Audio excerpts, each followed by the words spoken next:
Ayan guys, yan ang panahon dito sa amin.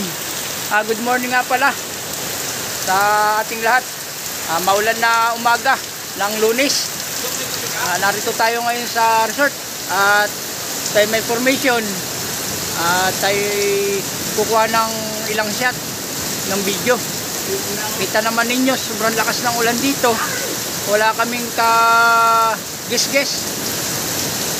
Ayan. At yung mga kasama ko nga, mga nakasilong, mga nakasilong dun sa aming formation. Alam nyo guys, ganito talaga panahon dito sa amin, amihanin. Tingnan naman ninyo ang alon, mga alon, dagat. Sobrang lakas. Ayan. Pero kahit ganyan yan guys, may mga naliligo pa rin. Baka maya maya may mga dumating mga riders. Mga gusto kasi ng mga riders yan guys, yung mga ganyang liguan.